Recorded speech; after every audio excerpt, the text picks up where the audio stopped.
AI, as we all know, is a very touchy subject, especially the generative AI stuff. And I think it's a mixed bag, depending on who you talk to. I don't condone how the stuff was made, and how it was trained, but at the same time, my opinion is the cat's out of the bag. Like you're not, you know, can't close the lid on Pandora's box now that it's opened. And so you probably are better off learning how to work with what's out there in the world, or at least understand it, know what's going on. Even if you don't want to use it, that's fine, but know what's out there. It's time for Respect the Process, a short chat about commercial filmmaking. Here's your host, director Jordan Brady. Thank you, Helen. Listeners, it is the 30th of January, 2025. My guest is Chris Salters, a friend, an editor, and now the proprietor of Sawtooth. It's an editorial house with a spin that I'm going to let him tell you about. It's a two-parter, Helen, because, you know, when you get two dudes that love jibber-jabbering about the business and doing shop talk like Chris and I, well, you're going for a long time. So I broke it in two, but it's really good. And check out the work that I posted with the blog at jordanbrady.com because he's got great work. And on his site, what I enjoy are the case studies. I'm a sucker for a good case study. Now, if you're in for a 2-hour podcast, maybe you're on the treadmill or you're on a fishing boat, check out, this is no joke, Helen, this was probably one of the most fun deep dives I've ever done on a podcast about everything directing. And that is the Filmmakers Academy's Inner Circle podcast with Lydia and Shane Hurlbut, who had Jeanette Godoy, my lovely wife, and myself on, the four of us. I put a few clips on Instagram about the book I'm working on, Duct Tape the Monkey Mind. Jeanette, there's a clip that I put up on my socials about Jeanette and her Free to Be Me documentary that changed our family's life, really. And Shane and Lydia just drop pearls of wisdom. And we went on it's a couple hours, but it is a great conversation.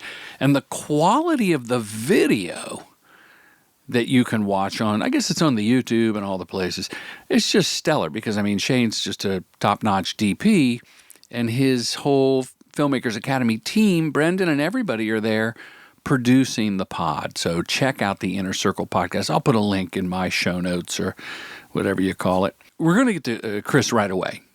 But I have to tell you, Magic Mind, use the code Brady20, magicmind.com/Brady20, save some money. Because personally, the way I get a lot done is I compartmentalize. And I've been doing this for years. But when I'm on the Magic Mind, which I take every morning after my coffee, I'm stress-free, but my energy is high.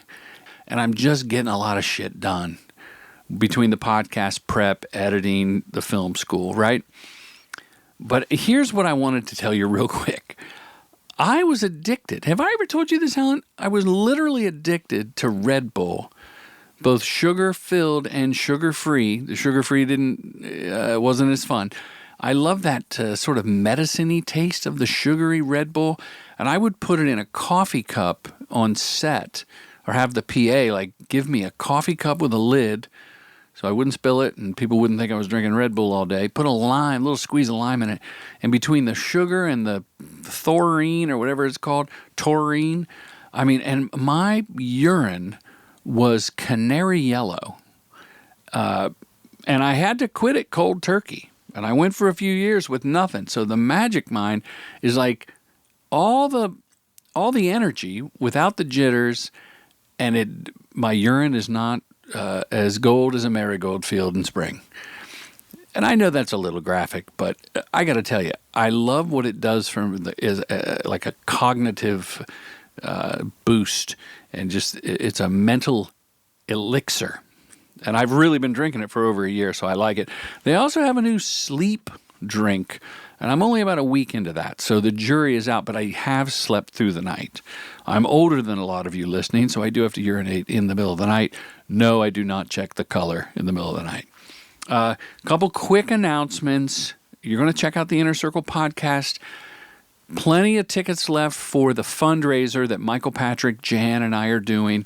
If you listened to the show last week, which was a very popular episode, you know that Michael is going to just dig in deep about making your passion project now. That's the name of the webinar. They still say webinar, Helen? It's a web seminar.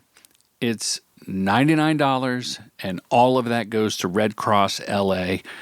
We've got special guests dropping in. I'm going to moderate. The Filmmakers Academy. Filmmakers Academy is going to produce it with the same quality of their other content, which is, stellar. So it's going to be a wonderful night. February 18th, 6 o'clock Pacific. And boot camp, there's 5 spots left for April 5th. It will sell out. And the retreat is people are signing up.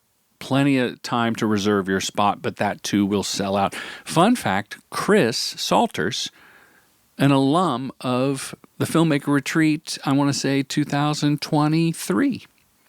Okay, cue up the interview with Chris.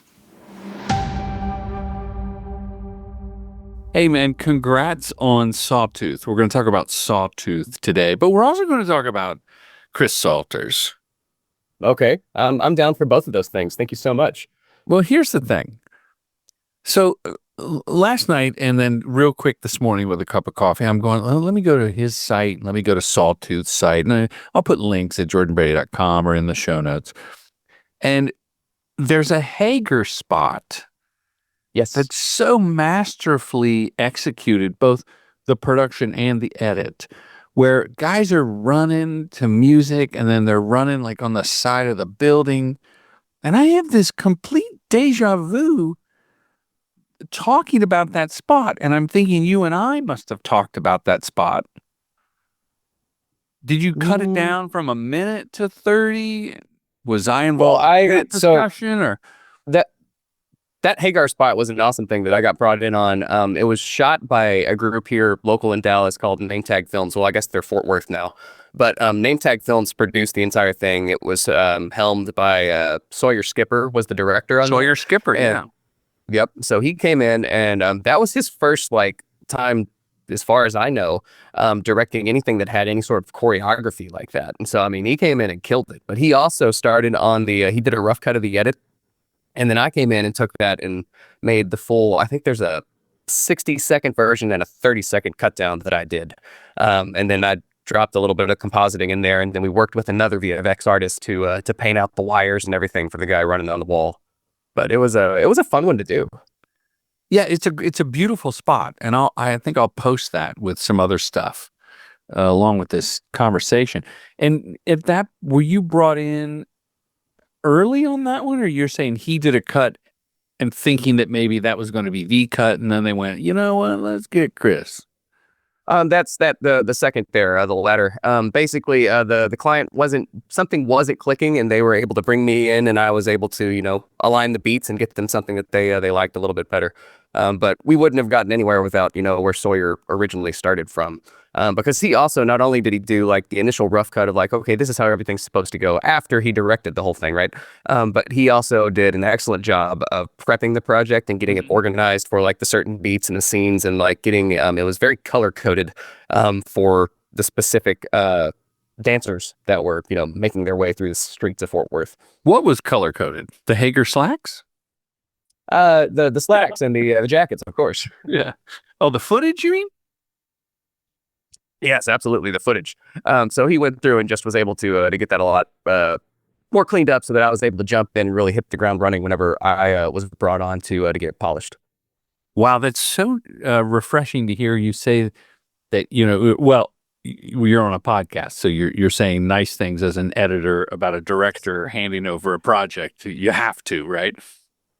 My friend. Well, you get it both ways though. You get some guys that are very clean and organized, and they have their way of doing things. Then you get other ones that are I'm just going to get in here and make something. And it's just you've got stuff thrown everywhere, and it's it's almost as if they kind of shake it up and throw it on the timeline and see what sticks.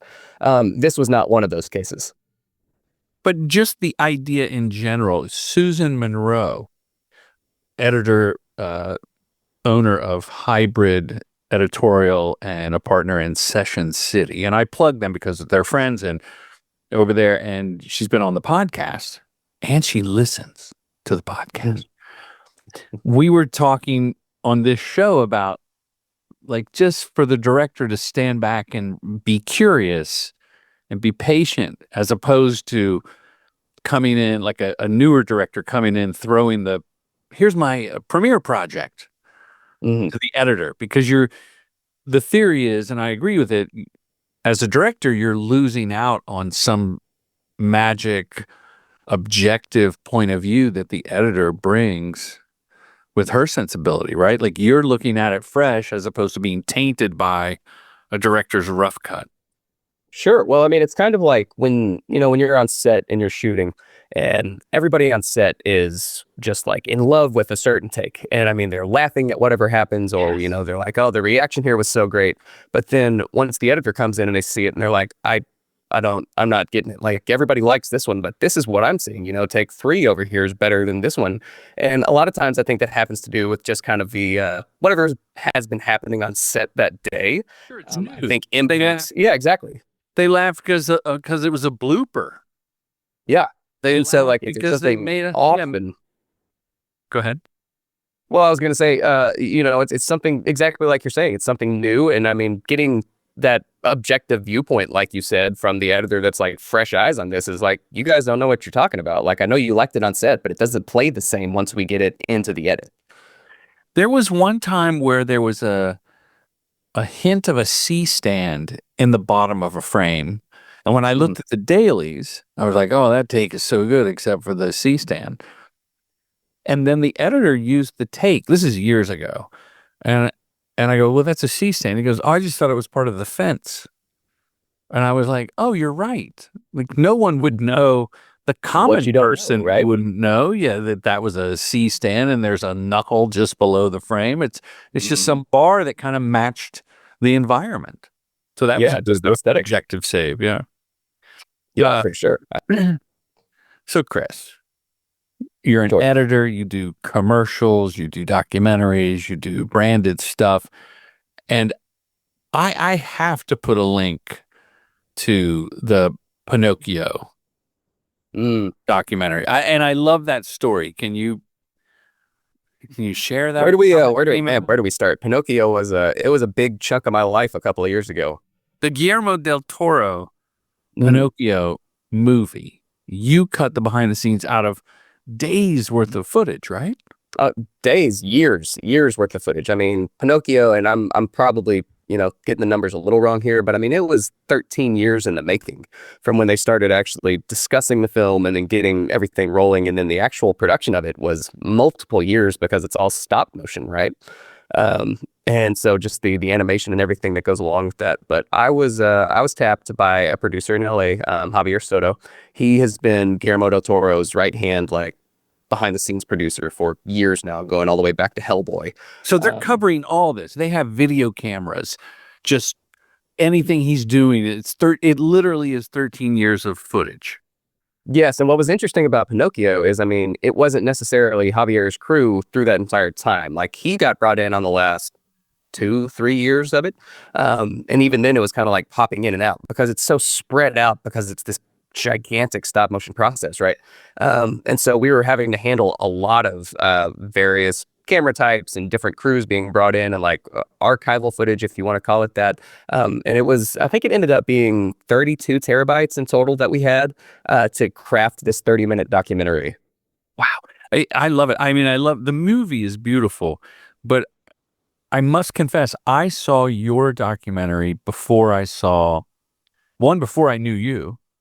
And 2, I love that. Before I saw the full movie. I think it was on Netflix. Yes. And so that's interesting. You watched the documentary first before the film itself? Yeah, because I'm a geek. I like behind the scenes, and I love stop motion, and I'm always intrigued at their patience, the filmmaker's patience, and moving things one frame at a time. And so I, and 30 minutes versus a couple hours, I'm like, oh, okay. Oh, for sure. Yeah, I get that. But there's also, I want to say there was more to the story. Like, you knew the producer, and you can pass on any question. Oh, You I'm not knew the passing on anything. producer. This is Didn't you know him like 5 or 10 years prior? Yes. So, man, we're digging into it now. So, Javier and I got connected. I used to work at Trailer Park when I had a stint in LA for about 5 years, and I did a lot of promotional entertainment work there. Trailer Park, a I big name in post production. Yeah, well, big name in entertainment too. I mean, just everybody typically knows them for the movie trailers they produce. That was the But name. I was in their original, yes, I was in their original content division, which was behind the scenes, featurettes, things like that. The way that they're built, using interview footage and B-roll and things like that, it's very similar to what you would do with like a brand film in the commercial world, but just kind of on a bigger scale and with entertainment folks. Anyways, but I had left Trailer Park. I went freelance and I started working with Javier on, I think at the time he was doing Crimson Peak, which was another Guillermo del Toro film. And we had a pretty good relationship going on then. And at the same time, my wife and I had decided, just for personal reasons, that it was time to move back to Texas where our family was. And I ended up having to leave Javier in like the middle of a project. Ooh, And I did, ouch, yeah, it was real bad.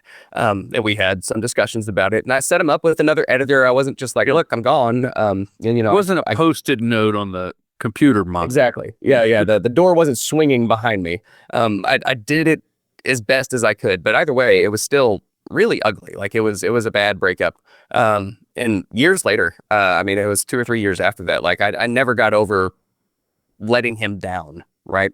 And I just sent him an email one day and I was like, look, I've been thinking a lot about you. It was after actually Guillermo del Toro just won the Academy Award for The Shape of Water. And so I was like, I might as well just reach out. And so I just sent him a note and said, hey, I've been thinking about you, wanted to apologize again for the way I left things. I hope you've been, doing well. And I left it at that. I wasn't asking for work. I wasn't, trying to get anything out of it. I legitimately wanted to apologize again. And you wanted closure. And for a couple of years, that little bird named Integrity is circling around you every now and then. Integrity. And then it lands on your shoulder and you took action. So, and that makes it sound better, or it puts it in a great light, I guess. But yeah, I don't know about the caw caw thing, the bird. It's a running theme. Okay. Yeah. But yeah, so and that was that. He responded and was like, okay, thank you for reaching out, the end. And then I think a year later, he reached out again and he was just like, why did you send me that email?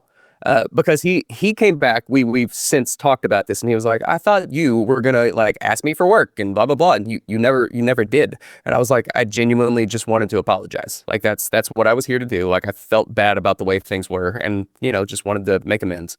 Anyways, one thing led to another, and we ended up working on Pinocchio together, and we have a good working relationship again.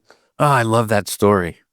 And it shows you that in life, it's about relationships in work and in play and in, your personal life, but also just doing the right thing can pay off. Maybe it's random, but I like to think that, just keeping your like your karma balance sheet in order. I like that idea. Yeah. You wanted closure for you, and then something good came out of it. Just yesterday, I ran across an article, I think it was on LinkedIn, from a guy named Scott Friedland, who's actually, I think he was on the podcast. He gave me my start as a director, like the first real directing thing. Oh, wow. In the 1992, going way back. And it was just it was kind of out of the blue that I asked for an opportunity, and he said yes, and we've been friends ever since. And he ends up, we're texting. I said, hey, I love the article, and he FaceTimes me, and we're talking. He's like, come down to this new studio. I'm going down next Tuesday. Man, look at you. Just to hang out. I might shoot something with Ben Brady, my son. Yeah. At his new studio. Just like it all just happened because, hey, I read this thing. I wanted to say kudos. He hits me back. Like, I love that kind of stuff. Well, and a lot of it's even just touch points in general, right? I mean, just trying to be a person. And it's easier now that everything's electronic, but at the same time, it's harder, right? Right. Like it's almost like you have to try to be more genuine in those connections you're making on LinkedIn or wherever it happens to be. Yeah, I think you're right, and to cut through the clutter is tough. But I think reaching out to people with your hand open, wanting something, can backfire. And then conversely, and I'd be interested on your take. I'll ask you later, but like sometimes I have a very specific ask, and I kind of want to get right to the point. Hey, I need this. Can you help me? Versus like trying to bullshit someone into, hey, we should connect. And well, and I think that's like two different things that you're going after there, because if you genuinely need somebody's help, like not asking them for something like, hey, you're not giving me work. That's not what I'm asking you for. But if you know you need to get from point A to point B, and you know this person can help you do that, I think that's, appropriate for you to go up to that person in whatever form, LinkedIn or phone call or whatever it may be, and be that direct. I think that's appropriate. oh, good. Okay, I'm going to try that. Thank you. So you're welcome. I give you permission. Why Sawtooth? What is Sawtooth? How is Sawtooth different than just Chris Salter's editor? So Sawtooth is different in that it combines all of the resources that I have made as Chris Salter's editor under one roof. As a freelancer, you begin to meet different people and learn how to do different things. And basically it's leaning on not one person at that point, right? So like it's a company. So I have myself, but then when you come to me and you're like, I need to do this awesome 3D project and integrate it with, live footage and whatever, I have the resources to pull that team together and make it work. So that is the difference versus just Chris Salters versus Sawtooth. I love it. It's a terrific name. Thank you. Because so many editorial places have been, the names have been taken. Well, everything always, it's always cut, right? There's always some cut thing. And it's funny because that's automatically where you go. And I was talking with creative director recently, and he was just like, I'm so glad that when you did this, you did not do like some cut acronym or something like that. Facts. Because he's like, it's just great top level.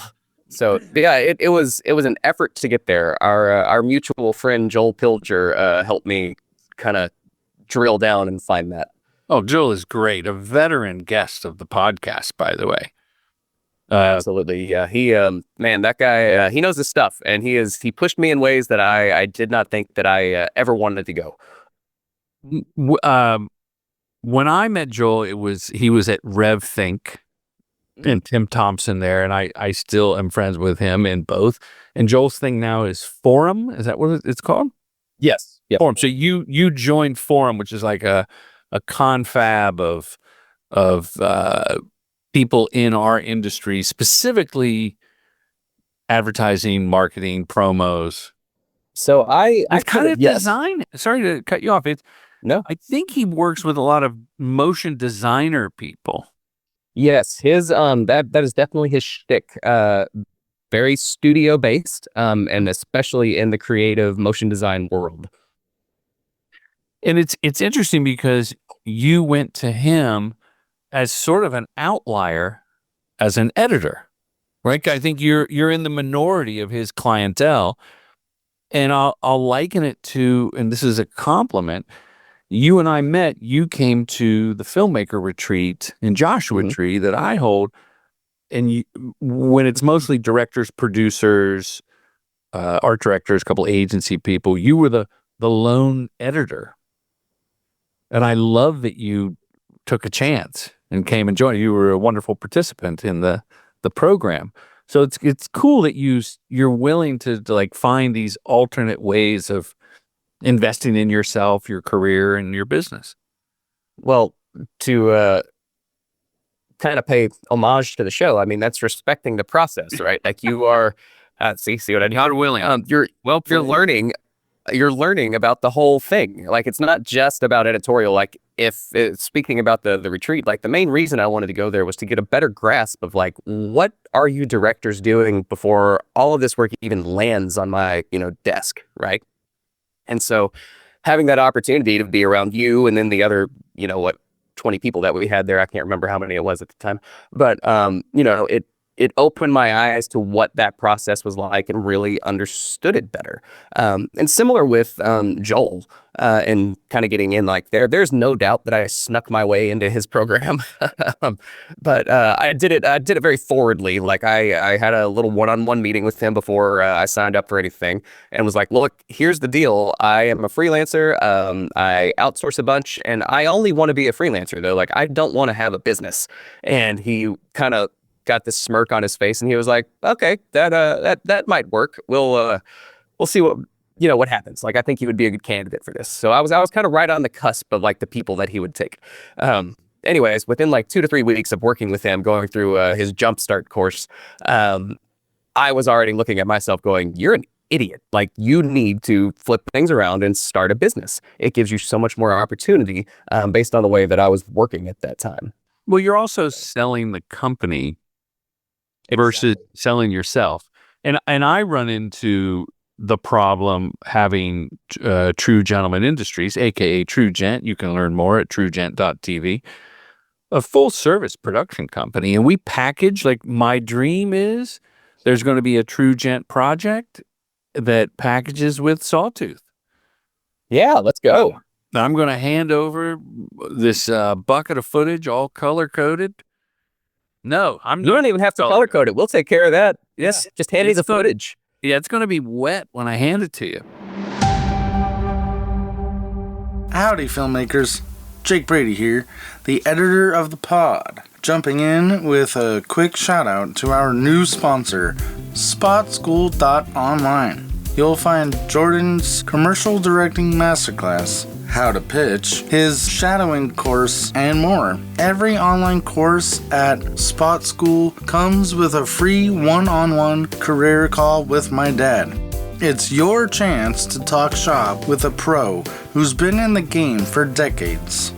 And don't miss the 4th annual Filmmaker Retreat in Joshua Tree, happening Thursday, September 25th, through Sunday, September 28th, 2025. This retreat is your chance to step away, find clarity as a filmmaker, and land better gigs. We're talking workshops on creativity, leadership, and production voodoo, all taught in a tight-knit group of 15 filmmakers. Tuition includes everything: catered meals, healthy snacks, adult beverages, workshops, your private room, and a trip into Joshua Tree National Park. Just get yourself there. So go over to spotschool.online or commercialdirectingfilmschool.com. It's the same thing. Shh, don't tell the Canadians. This is one experience you won't forget. What I find sometimes is I do lean into the Jordan Brady show with marketing or pushing or posting. And I've recently done some funny things with Morgan and Nick, 2 directors that were also retreat alums, but I don't think they were at your, I think they were They were at your, yeah. Yep. They're terrifically talented. And some stuff for my wife and Ben Brady but I do lean on the Jordan Brady show because I would think like you're the face of it, and 90% of the work is going to be your work. Sawtooth work is your work. So you have to build the company with other artisans and craftspeople to really build the brand of Sawtooth. Like I'm guessing that's the initial challenge of any company started by a solopreneur type artist. Absolutely. And I think that's like one of the things that people, when they're starting a studio or a company, have to juggle, especially when they're trying to make like a social presence, is, all right, well, what is the face of this? Is the company the thing that's out there and talking all the time? And at least from the people that I follow and the things that I've read and understand, No, like you need to be the face of your brand, like you're saying, Jordan Brady for TrueGent. And then that can all kind of trickle down into the company itself. Yeah. But you want to have that personal connection, and that's where Chris Salters comes in for Sawtooth, and where Jordan comes in for TrueGent. You can learn more at truegent.tv. Dallas Taylor. Do you know Dallas Taylor of the 20 Birds podcast? I do. We have briefly crossed paths. I did a short stint where I tried to do a YouTube kind of thing, and I interviewed him. I don't know, it was, I don't know, 2 to 3 years ago. And so that was fun. But I know of him. We have crossed paths, but that's about the end of it. Because his name is Dallas. He's in Dallas, in the area, but and his podcast is just top of the charts. Phenomenal, right? Yeah. And it's so interesting, and the work he puts into it. It's embarrassing how much work. Embarrassing. Yeah, because of how little we do. Jake and I sitting in a trailer, cranking out a little podcast. But he is the face of his audio studio. But I immediately think of him, and he's the gateway drug, I think, into his studio. It was up and running long before he did the podcast. So any plans for a podcast? I know you have a blog. Not at this point. And who knows what happens down the road, but right now I'm kind of taking things a step at a time, and it's all very new. So like I said, we'll see. Okay, I got a couple of questions. You ready? Bring them. Is this like hot seat rapid fire? It could be. It could be. So you were inspired. Well, you were cajoled by Joel, but what really inspired just even picking up the old school telephone, going in that telephone booth and calling Joel? And did the retreat fail you? Because maybe the retreat you should have left with this idea. That's all it did me. No. I think you're just trying to dig more into the retreat. No, I am. I was a blatant plug. No, what made you pick up the phone and call Joel and go, okay, something's got to change. I want to, and you weren't even thinking company, or that was in the back of your mind? I wasn't thinking company. I wanted to grow what I was doing bigger. And I guess that is essentially what I wanted, was how do I elevate what I'm doing? Like I've done these things, I've had these projects that are really good, but I wanted to it's kind of like everybody that gets into this business. Like you want to go work on those like high-end spots, right? The things that get all the glamour on, shots and, you shoot online and all that kind of stuff. And I was hoping that he would have, like the one trick to do it. Hey, you do this one thing and like you'll be doing it all the time. And hey, here's an email with the recipe. Exactly. Please just send it to me and I'll be on my way. As we all know, that is not exactly what happens. And I started seeing, as I was working with him, kind of the opportunities that presenting, like becoming a business and having the ability to be an organization with like the weight of that behind you, what that could do, and give you the opportunity to maybe go after some of those bigger things that as a single person, you're not going to be able to tackle. There's no question that having my own production company is a benefit and adds weight and credibility behind what I think is a solid reel. You would hope the reel gets the work. And at the same time, I'll say that being a small boutique can hurt sometimes if people want to go with, and it's the same in post. Like, I think there are creatives listening right now that would just love to shoot with Caviar or Hungry Man just to say they worked with Caviar or Hungry Man. The director might be secondary. I hope not, but I understand it. The director choice may be secondary to the company, and if they look down the roster, and both those companies have, I think, as of this recording, they each have about 1,300 directors on their roster. I exaggerate for comedic effect, but it's close. So having your own company versus being on a roster at a big post house, which might get you more opportunities, but that's a whole different mindset than going out on your own. I love hanging a shingle. I love that you've hung your shingle, and that's the way to scale.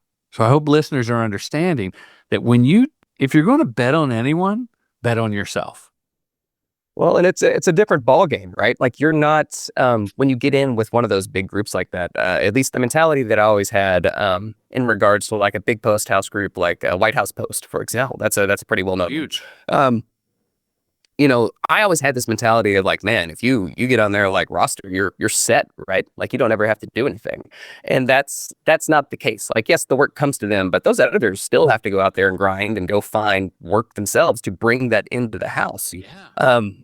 And so I guess in that respect, there's not much difference in that. By me hanging my own shingle, like you said, I am going to have to like, pound the pavement and go like generate leads and like do a little bit of selling, which, we all hate.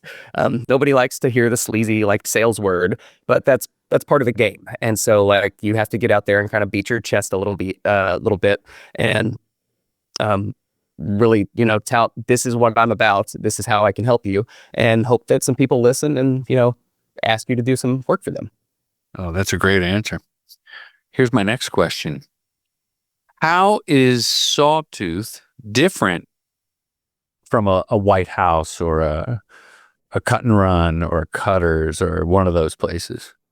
For sure. So like Sawtooth's biggest advantage, I would say, over like a bigger house like that is that we're nimble. I'm able to flex the way that our workflows are so that we can mold around the group that we're working with. So in a lot of cases on a bigger group like that, like one of the bigger post houses, you might have to conform the way that you do your creative so that it meshes with the way that their in-house structure works. Ours is a lot more flexible to adapt to the way that you like to work. I've heard many times the edit house send the specs they want, and in production, we conform to those specs. Mm-hmm. And the edit house is a lot of times chosen by the ad agency before the director is. That's interesting. I haven't heard that about the getting the edit house chosen before the director. Yeah, it happens quite a bit. They'll say on a call, I'll be pitching, they go, oh, do you know so-and-so? She's at da-da-da. That's who we're cutting with. Oh, okay. In olden times, because, I'm a grandpa, they would ask, hey, do you like to work with anybody in particular? And I would throw a couple names in the hat, and if I won the job, they'd usually go with my reco, which was great. But back in those days, the director, I have it on a few accounts where I get a couple of days with the editor prior to the agency even seeing the rough cuts. And I think it saves them a ton of time because they can come in and hit the director undo button that every editor has under the desk. Mm-hmm. But 9 times out of 10, I've saved them. Like I'll go back a few days later, like with Valley Toyota, that I post a lot of that work and it's in the master class and everything. I do 2 or 3 days with Jeff Grip, who's at Cosmos Street, big edit house. And we go through everything, and then the agency comes in, and they have their vision of how they thought. They remember the funny takes from set, and they'll go through and try things, and Jeff and I have already tried them. So they'll go, remember when he said fruitcake as an ad lib? And he'll go, oh, yeah, we cut that last week. And he'll show them the fruitcake cut. And if that makes it great, it's a great spot. But usually it's like, here's why we didn't go that way. So I think it saves them, even if it's just like doing the grunt work for them. Well, as an editor in the commercial space, especially like what you're saying, when you're cutting, let's just say 1 30-second spot, you're going to have 12 versions of that first cut, right? Of like all the different variations of the ways that it could possibly play out. And, me and the director, we're going to have our favorite takes. And so it is frustrating, but understandable whenever the agency comes in and they're like, oh, hey, we remember when they said this one particular line. And then you're like, well, that's not going to work because of X, Y, and Z. And they're like, no, we want to see it. Well, because you've already explored those options, you can pop it up in front of them and they'll be like, oh, you were right. Or they'll say, you don't know what you're talking about, and we're going to go with that anyways. Yeah, sometimes the one request can unravel the sweater that has been carefully knitted by the editor. Yep.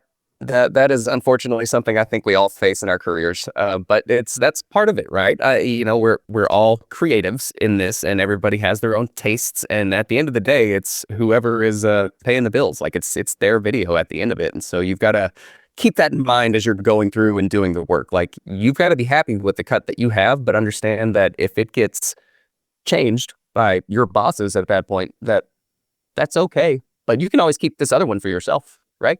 Yeah, and I think, look, I love having one cut be the on-air cut, the agency's favorite, and the director's cut. That's the trifecta of love. But, I've always got a hard drive, and I'm really transparent about, hey, I want to do a director's cut. Like I'll say to the agency, hey, I don't need the lease offer at the end of the spot. I'm going to do a true 30-second version of this with Jeff. And they're like, yeah. And a lot of times, like this year, in fact, last week, 3 full 30-second spots that are agency, director, editors' favorites are all true 30s. For the listener, what I'm talking about is sometimes like with car comedy spots, it's 19 seconds. But there's 11 seconds of, get 2.5 for financing right now in Toyota Corolla through December. Da, da, da, da. And I don't want that. And I don't want a creative director in 6 months looking at my reel going, why do I have to sit through 11 seconds of a lease offer for a Corolla? Do you ever get pushback from agencies when you tell them, hey, I'm doing a director's cut? And they're like, no, you're not.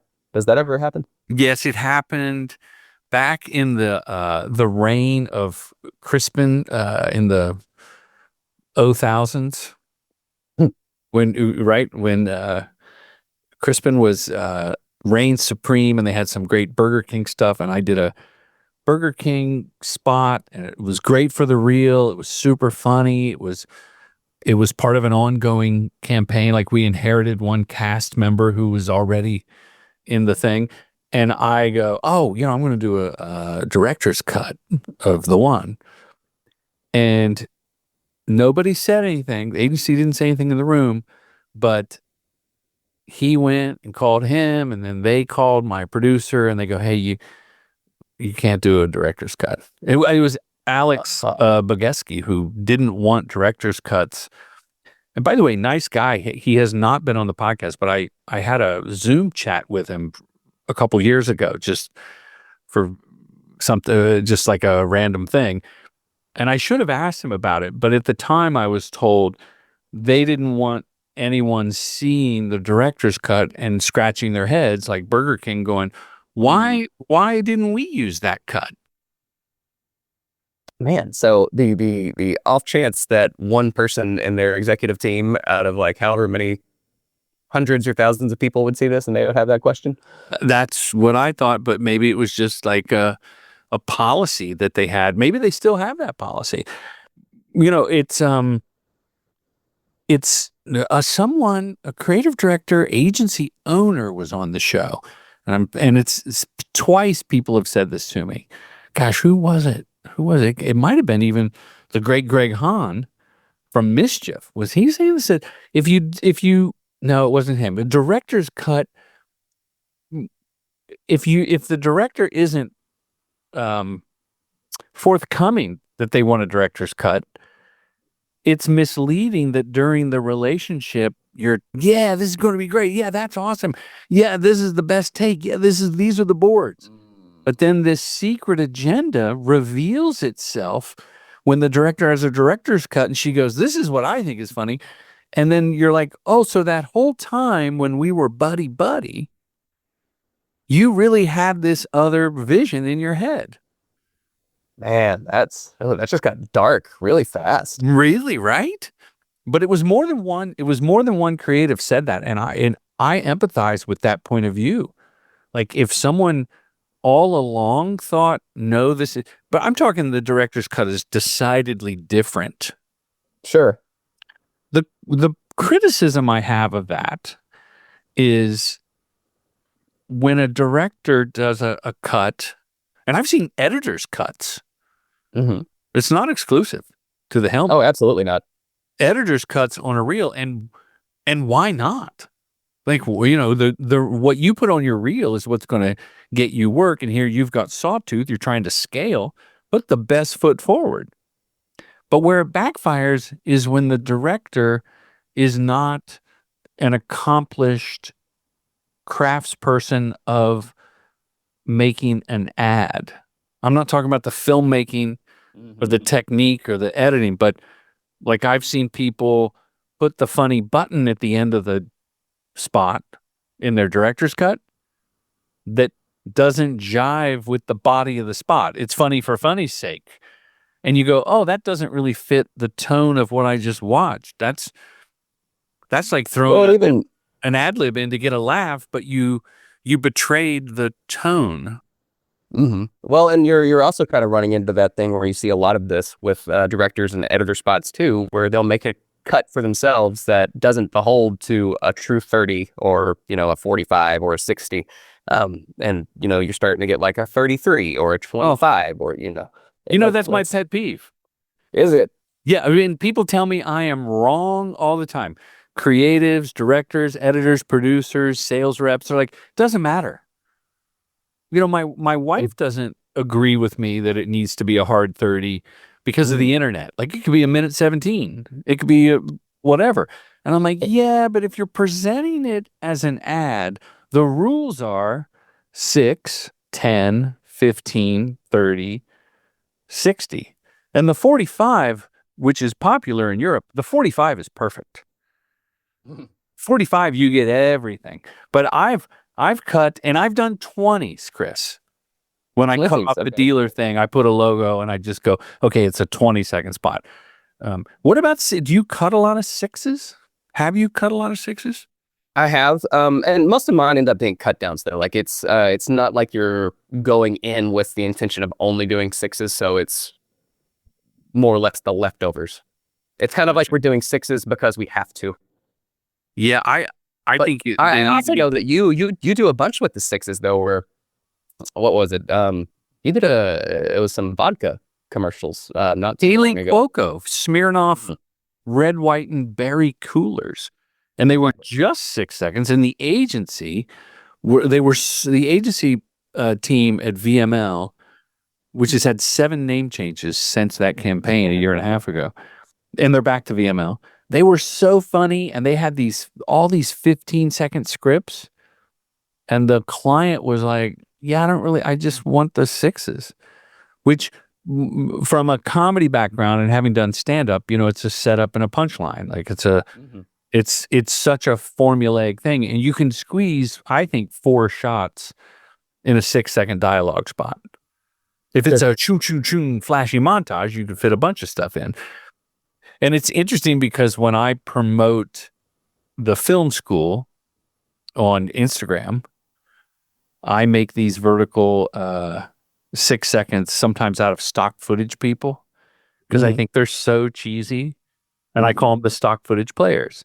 So when I post, I'll say the stock footage players, and I name them, you know, Jasmine and Camille and Marty are celebrating. They're high-fiving, or there's one I'm cutting now where they're all high-fiving in a sales meeting. I just have to think of the post now.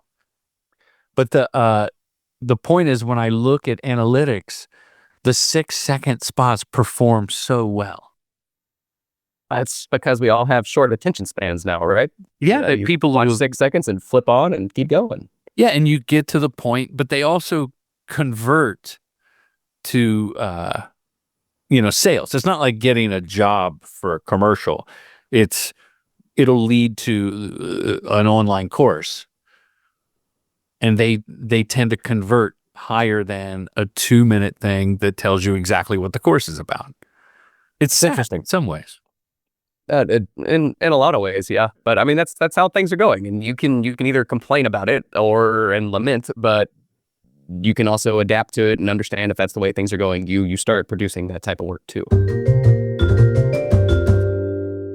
You can expand and pull in a VFX artist from anywhere in the world.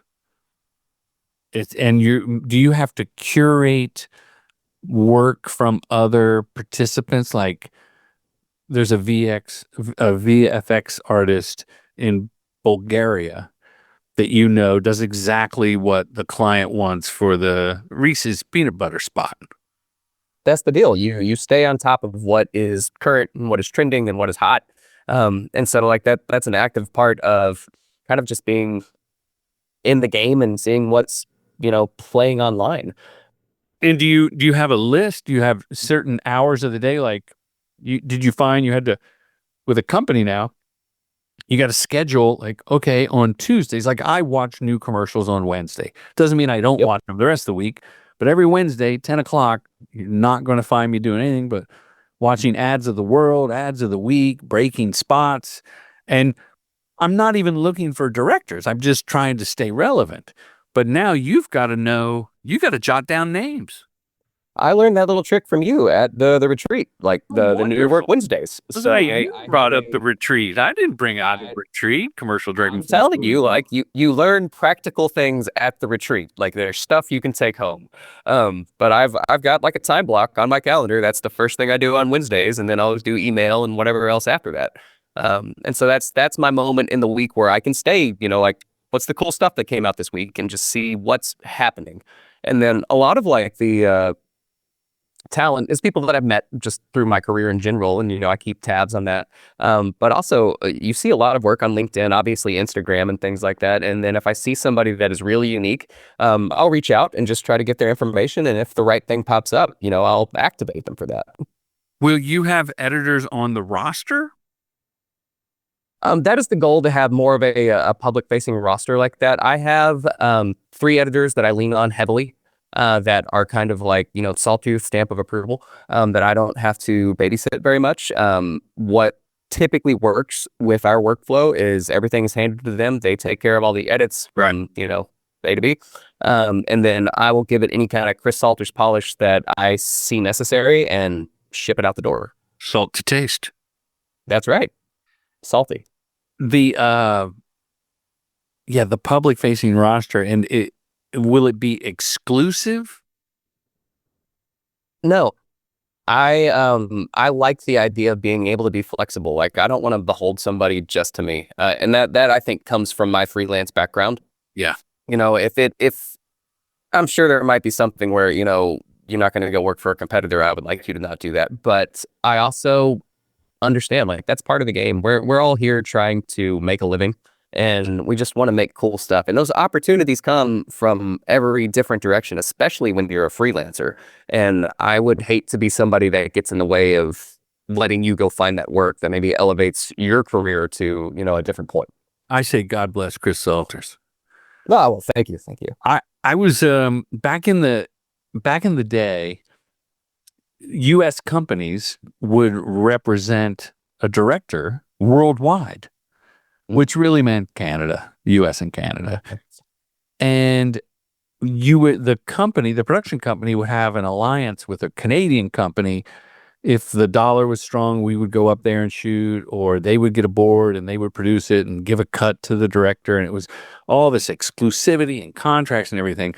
And I'll never forget, in like the late 2000s, saying to the company I was with, hey, the company you're aligned with in Canada, I like the old company better. I'm just going to sign with them for Canada. And they were like, okay, cool. And I started working in Canada quite a bit, directly with the company. Then I started a company in 2010 called Super Lounge, now defunct. But we had a good 10-year run. And early on, a young director we had signed had an opportunity to go to Canada. And I had business partners who said, yeah, but he's exclusive to us. Like, we should get a cut of that. And I go, well, times have changed. If we ask for a cut of the budget, that cuts into the budget. And they're not going to even present our guy. But if we let him do it, he makes money. He gets spots for the reel, and everybody wins. Mm-hmm. It's so short-sighted. Then you're getting this 15, 20 margin. Years. Yeah, this is over 15 years ago. So once I kept that policy throughout that company, Super Lounge, and with Trugent, if I can get anyone a gig, and like last year, Brady went off and did a job, and the client from the moment of the time between us bidding on the project and the shoot, they had taken all production in-house. So the budget that I had presented was irrelevant. Sure. And I said, just take him. Go. And he's like, really? I go, yeah, go shoot. I went on the shoot. It was great. I just had lattes and parfaits and That sounds like a mixed wonderful day. nuts. It was great. He got paid handsomely. It was good work. So And I think your model is smart, and I think it's a faster way to scale by having this loose knit group of professionals that you can throw work to, and if they go off and do something else, that's great. Well, and I would like to take credit for coming up with the idea, but I don't think this is anything new. In particular, there's a buddy of mine here in Fort Worth. He's a great DP, Nick Utter, that if you don't know him, you should look him up. But Nick Utter. Shout out Nick Utter. Yeah, he has been freelance his entire career and has now owned multiple companies. But that has always been his model, where it was Nick, and then he would staff up for whatever the job needs, and then he, lets it go. So like that reduces your overhead. You're not worrying about like spaces if you don't need the spaces, and you're able to stay nimble and flex. And that's really key, I think, especially in this environment, because like if you're having to worry about, feeding all of these people all the time, that's a problem. But if I can feed you, once every couple of months, that's a good thing for everybody. And then I also am not stressed about not being able to get, work to you. Super Lounge, the other name that we didn't go with was Nimble Rhino, because I love the image of a nimble rhino, but there was already a rhino something, and there was already a nimble, I think, of a music house or something. Mm-hmm. Yeah, that nimble rhino also sounds like a strip tease. Yeah, strip tease vibes. Yep. I don't know how we both landed there on saying the same time. We'd been to that club. I was on your site, and I love the brand films. That's a tab, brand films. And you've got one for TCU, which is not an energy company, it's a college. It is a college. It's a small college here in Texas. It's a private school in Fort Worth, Texas Christian University. But they went to the national championship a couple of years ago. And you have one for FedEx, yes, right? Mm-hmm. And so here's my question: what is the definition of a brand film versus just well, what's the definition of a brand film? Man, that's a big one. That's a big ugly answer there, I think. I guess the way that I look at brand films are they're telling stories that aren't directly advertising. You're talking about the values that a brand has. And so you're not, saying, let's go buy this truck today. This is talking about all of the feelings that the truck gives you over kind of an extended amount of time. Like it's something that's worth watching, instead of kind of interrupting your regularly scheduled programming. And how would that be different than if someone said, just make an entertaining, more entertainment film for 2 minutes? Would you approach it differently? I don't think so. I think both of those things are they can be one and the same. Yeah. No, they're both two that I mentioned are great examples of brand films, and I would like to do more.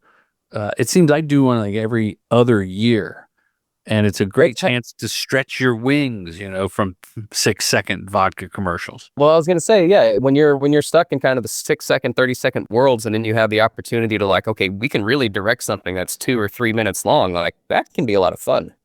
From an editing point of view, is it less profitable to spend more hours on 2 or 3 minutes versus belting out all the versions of a couple of 30s? It's vertical.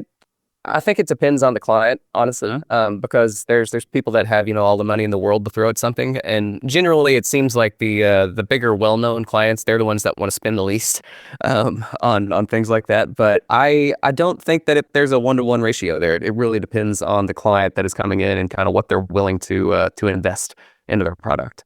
Chris, is there anything that I have not asked you that you wish we talked about?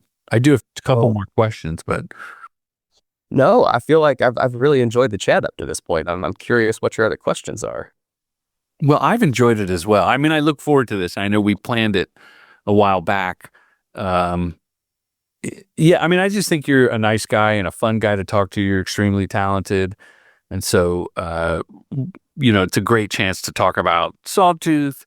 What's the website? That's sawtoothpost.tv, or you could get there at sawtooth.tv. Oh, that's interesting. Both lead to the same Oh place. man, yeah, you want to go down that rabbit hole. I really got into the branding, and I want to make sure that Sawtooth was kind of locked down. So I bought 7 or 8 different variations of the URL so that Smart. nobody could come in and get anything close to that. So I think the only one that I couldn't get was like sawtooth.com or something. Right. Someone which is wanted like that. $1,000. I have True Gentleman Industries and I have TrueGent.tv and I have some other one. They all lead to TrueGent.tv. Yep. And I also, the new sponsor of the podcast that was launched last week, we announced it, is spotschool.online. Okay. Spotschool.online has all the best filmmaking, commercial filmmaking courses you could ever want. And But you guys just did a webinar relatively recently, didn't you? Like over Christmas. Well, I had a boot camp right before Christmas. Oh no, you know what I did? I did. I work with the Filmmakers Academy, and I did a live director cinematographer working relationship seminar with Shane Hurlbut, who's amazing. And that was on right before Christmas on the 20th. It was so much fun. I think it's up on their site. But what I was saying about spotschool.online is I got frustrated with the long URL of commercialdirectingfilmschool.com. I can say it effortlessly, but people misspell it and it's long and it's too big. And so I got spotschool.online for like $1.99 for a decade. And it leads to the same site. So I thought it'd be funny to start. I just posted last night. I put the link up. And it's the same site, but I thought, wonder if people go like, there's a competitor. Ask Joel, is there ever a bad time to rebrand? I don't know. I don't think there's ever a bad time to rebrand, but you need to do it with purpose, right? Yeah, no, I have too much equity in the commercialdirectingfilmschool.com. Absolutely. Yeah. So here's my last couple of questions. AI. Oh, is that where you're going to leave it? Just like no question, just AI? AI, well, specifically AI with post-production. Because I'm sure anyone listening to this podcast, their algorithm throws them it saves tons of time. It'll just upload your footage. It'll cut it into chunks. It'll generate. I have not used Adobe Premiere's extend feature yet. It's limited to 1080. Yep. Right. And so I'm not working with 1080 files often enough. Mm-hmm. But boy, does the demo look cool. And I wonder about the B-roll. Like, I'll give you this. I think in the future, so I'll give you an example. Last summer, we did a commercial for a Sydney beer.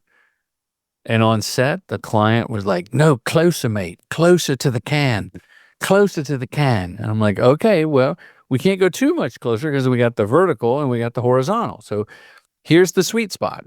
It looks great in the horizontal. The vertical, it's a big ass can of beer. Mm-hmm. And for the first time in my 25 years making commercials, after we delivered the spots, the request was, mate, could you pull back on the shot a little bit? Make the logo smaller. Make the logo small. Make the beer can smaller. And because you've got that wonderful Pilsner glass full of lager. And I was, in my mind, I'm like, yeah, I actually pointed that out when we shot. And they sent me, I'm not talking out of school here if no one's listening, but the team sent me a screenshot, this is really nerdy, of the 16:9 product shot and said, we want it like that. but in the vertical. So I don't expect a client or nor an agency. I mean, most agency people are really savvy to the whole thing because they spend time with you in post. But you get where I'm going. If I shrink a shot, we're not going to have top and bottom. That's right. So in the vertical, I'm talking about. Mm-hmm. So with a little Photoshop, a little AI, I think it took 7 minutes to build the top and bottom of the frame, and then just like, thank God it was a static locked off Yeah, shot. a static shot saved you there, right? And I cut it in this trailer on my MacBook Pro and spit it out, and I did the whole like 2-minute roll of the product shot. Like, here, you can even pick a new bubble going up the glass. Like, here it is. And luckily, and this, I don't know why, this is Deus Ex Machina, right? The hand of God stepping in to save you, the machine of God. I color corrected that entire piece of film, not just what was needed. So I had this gigabyte rich 4 or 5K shot of that. Was the only one where it was like, do the whole take. And it looks like it is imperceivable. AI saved me. And my lovely wife, Jeanette, who you know, she's like, well, why didn't you just call, the editor? Why didn't you call the post? Why did you do that? I'm like, well, one, it's a tool for filmmakers that, in September of 2024, like, I'm kind of excited to see if it's going to work. Yep. And I got to be able to do it, or at least fail, so I can talk about it to someone who can do it and say, this is what I did and this is what I tried. Mm-hmm. And everybody was happy. Yeah, and I think that's super smart that you went and tried to do it yourself, and clearly it worked. That is I've used that multiple times for, especially like reframing interviews. Like, you've got static interviews and somebody's sitting there and it's like, oh, he's either too centered or maybe they're too far to the left. Like, we got to reposition this. And it's a lifesaver on static shots, especially that generative fill in Photoshop. AI, as we all know, is a very touchy subject, especially the generative AI stuff. And I think it's a mixed bag, depending on who you talk to. I don't condone how the stuff was made, and how it was trained, but at the same time, my opinion is the cat's out of the bag. Like, you're not, can't close the lid on Pandora's box now that it's opened. And so you probably are better off learning how to work with what's out there in the world, or at least understand it, know what's going on. Even if you don't want to use it, that's fine, but know what's out there. Don't be ignorant to it, right? Like, just sticking your head in the sand and saying, I'm not going to use this because it was built in an unethical way. I think that's only going to be a detriment to you. So I think that's probably an unpopular opinion, especially among creatives. But I guess I just want to look forward to the future and how that's progressing. I think Adobe in particular is trying to do their best to mitigate those concerns. Yeah, they are. Like, they're trying to make it as ethical as it can be. And again, I think it's a very gray area. One of the things I will say that is very exciting about AI in general is not necessarily the generative stuff, but there's a lot of AI tools, too many to get into now, that do more analytical thinking. So similar to your Chat GPTs, but let's say that's already integrated into Premiere so that you're able to, this is the type of shot that I'm looking for, or this is the person that's in the shot, or this is a shot with, coffee cups in it. It'll automatically pull that stuff up for you, or you'll have something that'll go through and more or less log your footage, like create descriptions of what's in your footage automatically. Like, that's the stuff that's going to save immense amounts of time for editors and other creatives. Yeah, amen. I agree. It's even Chat GPT is such a tool to. I'm reading this book, and I bought the hardcover book. Oh, Why not? okay. And it's a thin book, and I'm a slow reader. And I asked Chat GPT, "Have you read this book? If so, can you give me the 10 bullet points from chapters 1 and 2? Because I'm in chapter 2 now, but I wanted to make sure I could track." And it goes, "Yes, I have read the book." And it would blah, blah, blah. So like you, I'm like, are you Is ChatGPT learning off someone's book that they didn't buy? Probably. Most likely. I work with a storyboard artist. This is the one I talk about most on the show. Is I love the collaboration of being on the phone call with Danny Donahue, who's a filmmaker in his own right, and going over the shots and seeing what he brings back. If I were prompting, one, I think it would take me longer. I'm sure there are people that can spit out storyboards. And I did an experiment over the holiday with, I wrote a script for True Gent that I thought was so tongue-in-cheek, where the guy goes, I'm a marketer. I need a shoe commercial. And the wife goes, call them now. And he goes, look, it's on my phone. And she had a beard and nothing wrong with that, but that's just what the references pulled.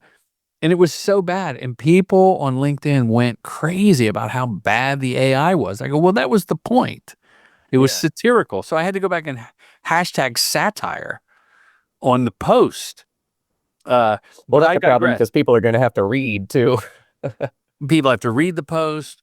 But my point is there are tremendous opportunities to speed up your workflow and use the tools as an assistant. Yes. Versus not as a replacement. Yeah, not as a replacement.